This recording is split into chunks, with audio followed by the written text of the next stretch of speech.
So earlier this year, I went on record saying the OnePlus 12 might be the phone of the year. Now that most of the phones are out this year, let's revisit the OnePlus 12 and see if this is still true. And yes, I know the OnePlus 13 is out in China. It's definitely a weird release cycle. So let's pretend the OnePlus 13 isn't a thing yet. And since it's not here in North America, and usually the Chinese version is very different than what we see here. Okay, deal? The OnePlus 12 came out in February, and then at that time, I did compare it directly to the S24 Ultra. Even when comparing pricing, it does hold its own in many aspects. Now, one thing I loved about OnePlus was the Oxygen OS software. It's not as clean as it used to be, for sure, because OnePlus has added more apps and more features. But I will say most of the changes in apps are pretty useful, so it's a pretty good trade-off. I also love that 5400 milliamp battery and that 80 watt fast charging, giving you 100% in around 30 minutes. It was so great to have such a big battery that will last the whole day, and you could even toss it on the charger while you're getting ready in the morning, and you have enough juice for the rest of the day, which was something I did. I didn't charge my phone at night. I just plugged it in the morning for a little bit, and I was good to go. This phone is also $800, and OnePlus has generous trade-in offers, which makes this phone only $700 for most people. So for $700, it's really hard to find something better. But what if we took away the price for a bit? How does this still stack up with all the latest phones that came out? In the hand, the OnePlus 12 is a great size for me. I can play touch games without an issue. Games with controllers and watching content is pretty good too. Now, after using the S24 Ultra more, I will say I'm not a fan of the curved edges as I used to be. You know, I prefer a squared off phone more so, and this phone can definitely feel a little bit slippery. The black one does have this smooth backing, and this one is more textured, but yeah, it still is a little slippery. I do like how the lens blends into the back of the phone, and it does eliminate the effect of the lens cluster bump, but it's still there. I just say it's a little bit more subtle the way they designed it. I think they did a great job. The 6.8 AMOLED display is still right up there as one of my favorite ones, only to be surpassed by the matte display on the S24.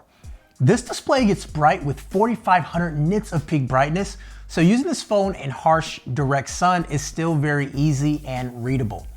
I do love the colors too. Watching videos, gaming, all of that just pops off this display. Also, I do love how the colors are saturated as well, and all that can be seen on the OS. Even when using this wallpaper, this dark wallpaper, we have colors, we have different shades of colors. It looks really good. And of course, we have 120 Hertz, which comes into play with general navigation, scrolling, and all that stuff, but also when gaming on this phone too. This phone does have the Snapdragon 8 Gen 3, which is the latest from Snapdragon as of a few weeks ago. And this chip is excellent for gaming. But what OnePlus also did was increase the thermal size to offset the heat that this chip makes. But when pushing gaming, this phone can feel a bit hot. I've had this happen during Call of Duty and Zenless Zero, but that takes around 20 minutes for you to actually feel the heat. I'd say day to day for most people in casual gaming, it's fine. It stays cool and it remains fast. Now, when I say this phone is fast, I don't just mean gaming, but I also mean just general day-to-day navigation. And it's because of the chip, the thermals, and also the OS. I didn't get the Android 15 update as of this video, but Oxygen OS runs so good and so smooth. And it's also very customizable, from wallpaper styles to always on display, to the fingerprint scanner animations and icons and colors. I mean, you can tweak this OS to your little heart's desire, or if you keep it stock, it still feels like a solid, good operating system. But those things, those customizations, is what made me fall in love with OnePlus. And that is what reminds me of what OnePlus did when they first came out.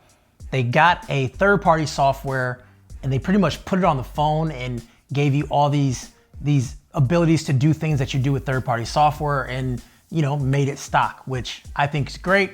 And OnePlus kind of stuck with that too, which is nice to see. So going over to the camera, Let's discuss these images and videos after the update to see how this phone compares. So the main camera here is a 50 megapixel Sony LYT808 sensor, and we've seen this on many other phones. It's absolutely impressive. You get super clear and bright shots with colors that look super true to life. It nails dynamic range too, and it balances shadows and highlights in a really realistic way. When you take this into low light, this thing still captures bright and detailed photos, and even in tough lighting situations. And honestly, it nailed some shots better than the S24 Ultra did when I did that direct comparison. So this lens is great for, normal pictures, and then you also have the minimal focus distance of 20 centimeters, which makes it very versatile for like very close shots. On the telephoto camera, there's a new 64 megapixel lens, and then it does 3x optical zoom on top of that.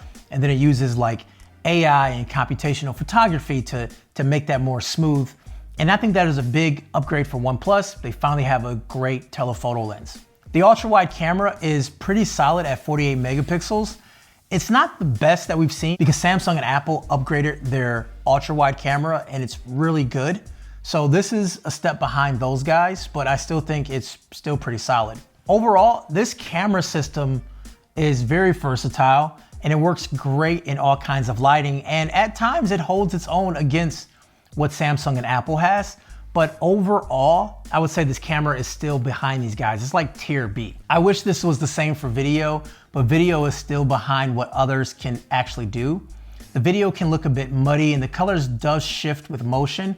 If it's a static shot, this video can look pretty good, but here are some examples and you'll definitely see what I'm talking about. Even though OnePlus has matured a lot and they do stick to the roots of what made OnePlus great, they did veer away with higher prices and removing this little notification toggle that people love.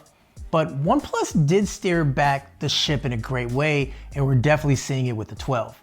I am looking forward to the 13 as the 12 is an exceptional phone, especially when we factor in pricing. But just like every other year, the camera does get a little bit better, but the competition gets better as well. Am I gonna recommend this phone to someone who's looking at an iPhone or S24 Ultra? I don't think so. But if someone says, I just want a really good phone with clean software and just fast, the OnePlus 12 is definitely at the top of my list. And this phone was only $800 when it first came out.